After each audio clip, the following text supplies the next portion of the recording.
عورت نے کپڑا پہن رکھا ہو، کپڑا باندھ رکھا ہو، سطر چھپا رکھا ہو، تو دونوں ساتھ میں سو سکتے ہیں، لیٹ سکتے ہیں، ایک دوسرے کو ہاتھ لگا سکتے ہیں، اس میں کسی قسم کی کوئی ممانعت نہیں.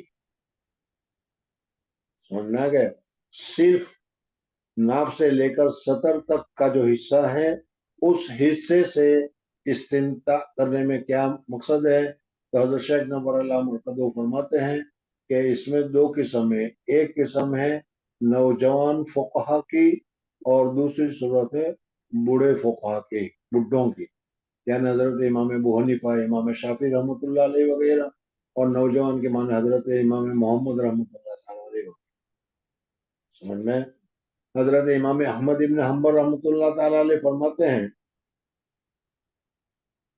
کہ قبول اور دبول، شرمگاہ، آگے کی شرمگاہ، پیچھے کی شرمگاہ، اس میں تو دخول کرنا، اس سے فائدہ حاصل کرنا کسی صورت میں جائز نہیں ہے، فاعتزلوا عن النساء فی المحیض کی وجہ سے.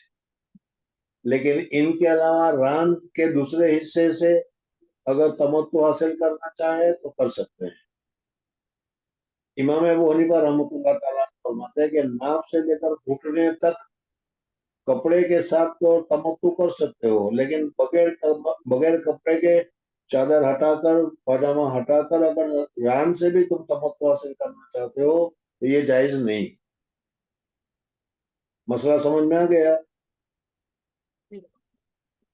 اچھا، تو اس مسئلے کو یہاں پر ذکر کیا گیا ہے کہ یہ جائز ہے کہ ناجائز ہے. مباشرۃ الحائض، حضرت عائشہ صدیقہ رضی اللہ تعالیٰ عنہ فرماتی ہے، حضرت ام سلمہ رضی اللہ تعالیٰ عنہ فرماتی ہے کہ حالت حیض میں ہم حضور اکرم صلی اللہ علیہ وسلم کے ساتھ ایک بستر پر لیٹا کرتے تھے، ایک چادر میں ایک لحاف اوڑھ کر سویا بھی کرتے تھے، لیکن ہماری سطر کی جگہ جو تھی وہ کپڑوں سے ڈھپی ہوئی ہوتی تھی، کپڑوں سے بند ہوا کرتی تھی. جی. حدثنا قبيصة قال حدثنا سفيان عن منصور عن إبراهيم عن الأسود عن عائشة رضي الله عنها قالت كنت أغتسل أنا والنبي صلى الله عليه وسلم من إناء واحد وكلانا جنوب وكان يأمرني فأتزر فيباشرني وأنا حائض وكان يخرج رأسه إلي وهو معتكف فأغسله وأنا حائض.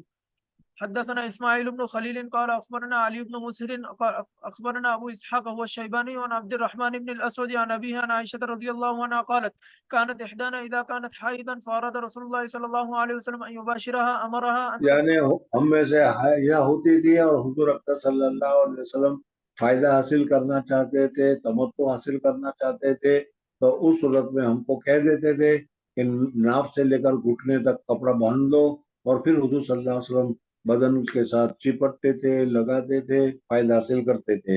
ان یباشرها امرها ان تتزر في فور حيضتها ثم يباشرها قالت وايكم يملك اربه كما كان النبي صلى الله عليه وسلم. قالت یعنی حضرت عائشہ صدیقہ رضی اللہ تعالیٰ عنہ فرماتی ہیں کہ ایکم املک لعربہ، یعنی حضور صلی اللہ علیہ وسلم سے زیادہ اپنے عرب پر، اپنے نفس پر کون کنٹرول کرنے والا ہے؟ حضور صلی اللہ علیہ وسلم کا تو سب سے زیادہ بڑا کنٹرول ہوتا تھا. یعنی اس جملے کا ایکم املک لعربہ کے دو مطلب ہے. ایک مطلب تو یہ ہے کہ حضور اکرم صلی اللہ علیہ وسلم اپنے نفس کے اوپر پورا کنٹرول رکھتے تھے، اس وجہ سے حضور اکرم صلی اللہ علیہ وسلم کا کوئی کام خلاف شرع، کوئی کام خلاف حیا، کوئی کام خلاف رضامندی مولا نہیں ہوتا تھا. حضور صلی اللہ علیہ وسلم کو اپنے نفس کے اوپر پورا کنٹرول تھا. حضور اکرم صلی اللہ علیہ وسلم کو اپنے نفس پر پورا کنٹرول تھا، اس کے باوجود کچھ دنوں کے لیے جب عورتیں حائضہ ہو جاتی تھی تو حضور اکرم صلی اللہ علیہ وسلم کو عورت کے ساتھ مباشرت کرنے کی، عورت کے ساتھ کھیل کود کی، عورت کے ساتھ مباشرت کی ضرورت محسوس ہوتی تھی.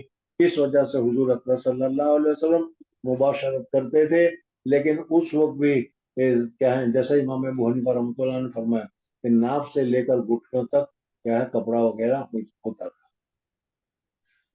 حضرت عائشہ صدیقہ رضی اللہ عنہ کے اس جملے کا دوسرا مطلب یہ ہے کہ حضور اکرم صلی اللہ علیہ وسلم تو اپنے نفس پر پورا کنٹرول رکھتے تھے، اس لیے اگر حضور اقدس صلی اللہ علیہ وسلم مباشرت کرے تو مباشرت کرنے میں آگے بڑھنے کا کوئی اندیشہ نہیں تھا، اس لیے کہ نفس پر پورا کنٹرول تھا، اس لیے حضور صلی اللہ علیہ وسلم کرتے تھے۔ اور تمہارے نفس کے اوپر پورا کنٹرول نہیں ہے، اس وجہ سے اتنا نہیں کرنا چاہیے، کہیں پھر ایک دم جوش میں آ کر کیا ہے تم ناجائز کام تم سے ہو جائے، اس وجہ سے تم کو بچنا چاہیے۔ ایک مطلب یہ ہوا، اور دوسرا مطلب وہ جو میں نے پہلے تمہارے سامنے ذکر کیا کہ حضور اقدس صلی اللہ علیہ وسلم اپنے نفس پر کنٹرول رکھنے کے باوجود عورت کی ضرورت، عورت سے مباشرت محسوس کرتے تھے، اس لیے حضور صلی اللہ علیہ وسلم عورت کے ساتھ لذت لیتے تھے۔ تو تم تو زیادہ حقدار ہو، اس لیے کہ تمہارا تو نفس اتنا قوی نہیں ہے جو عورت سے اتنا زیادہ دور رہ سکو، اس وجہ سے اگر تم بھی مباشرت کرنا چاہو تو مباشرت کرنا درست ہے، یہ مطلب ہے۔ بہرحال ایک ہی جملے کو دونوں پارٹیوں کے لیے دلیل بنی ہوئی ہے۔ جی تابعه خالد وجرير عن الشيباني حدثنا ابو النعمان قال حدثنا عبد الواحد قال حدثنا الشيباني قال حدثنا عبد الله بن شداد قال سمعت ميمونة قالت كان رسول الله صلى الله عليه وسلم إذا أراد أن يباشر امرأة من نسائه أمرها فانتظرت وهي حيض، ورواه سفيان عن یعنی حضور صلی اللہ علیہ وسلم حکم دیتے تھے، پھر وہ ازار کو پہن لیا کرتی تھی، یعنی ناف سے لے کر گھٹنوں تک پردہ کر لیا کرتی تھی۔ جی باب ترک الحيض الصوم۔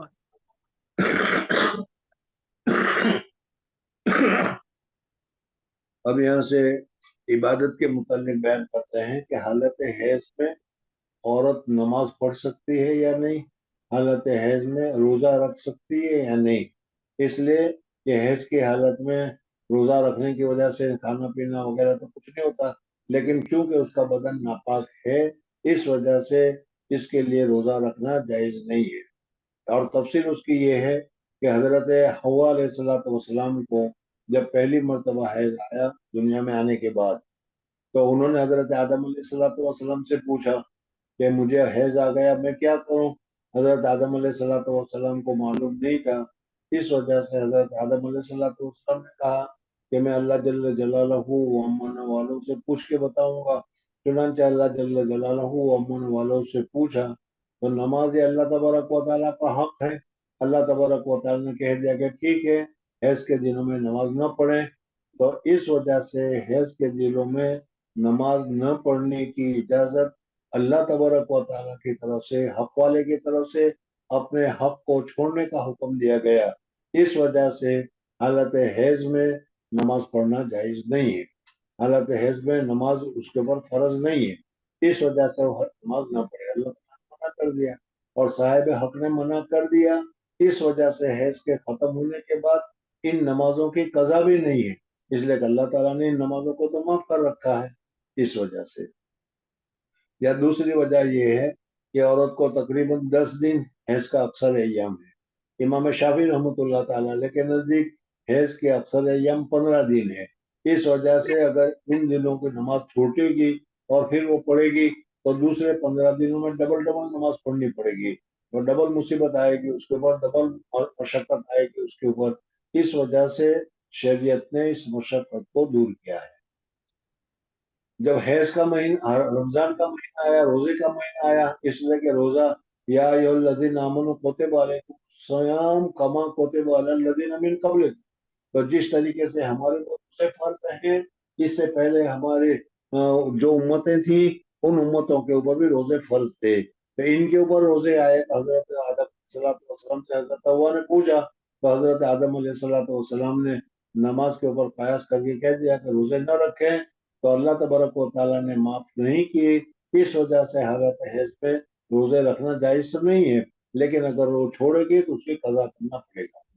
یا دوسری وجہ وہ کہ اگر اس کے روزے چھوٹے بھی تو 10 روزے چھوٹیں گے بہت بہت تو، اور 11 مہینے ابھی باقی ہے آئندہ دوسرے رمضان کے سلسلے میں، اس وجہ سے ہر مہینے میں ایک روزہ کی قضا کرے گی تو ابھی اس کو بھاری نہیں پڑے گا، اس وجہ سے شریعت نے بتایا کہ حالت حیض میں نماز تو معاف ہے، روزہ نہ رکھے، لیکن اس روزے کی قضا کرنا ضروری، لازم اور ضروری ہے۔ جی حدثنا سعيد بن ابي مريم قال حدثنا محمد بن جعفر قال اخبرني زيد هو ابن اسلم عن عياذ بن عبد الله عن ابي سعيد الخدري رضي الله عنه قال خرج رسول الله صلى الله عليه وسلم في اضحى وفطر الى المصلى فمر على النساء قال يا معشر النساء تصدقنا فاني اريدكن اكثر اهل النار فقلنا وبما يا رسول الله قال تكسرن اللعنه وتكفرن العشيره ما رايت من یعنی تمہاری زبانوں پر لعنت بہت چلتی ہے، تو دور ہو، اگر فرق ہے تو یہ ہو، اس قسم کی جملے تم کیا زیادہ بولا کرتی ہو، اس بولنے کی وجہ سے تمہیں کیا ہے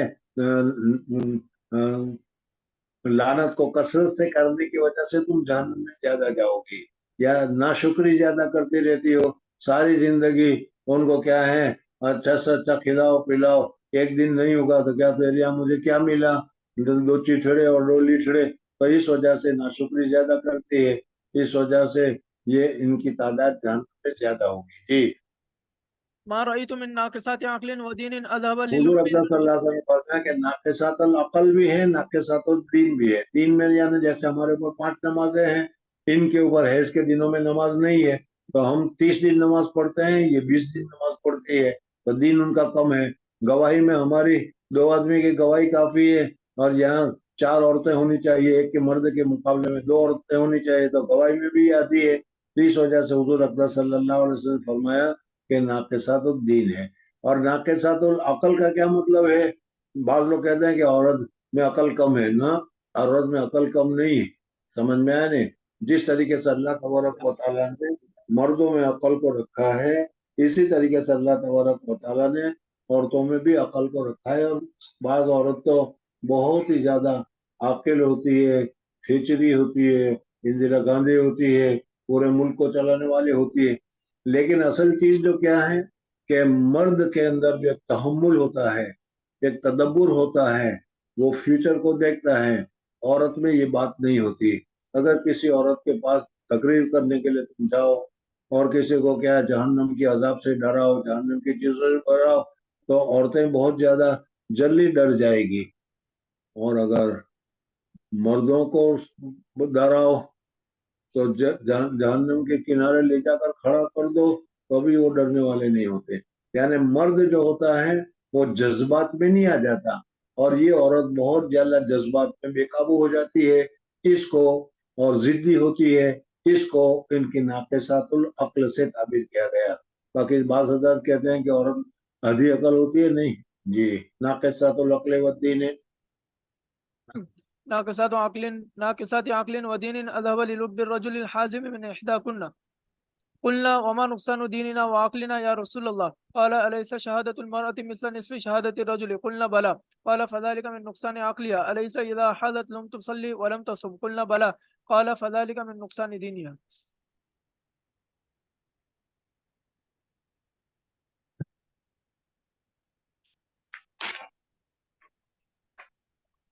بہت اچھی بات ہے، کل کو صحیح انشاءاللہ.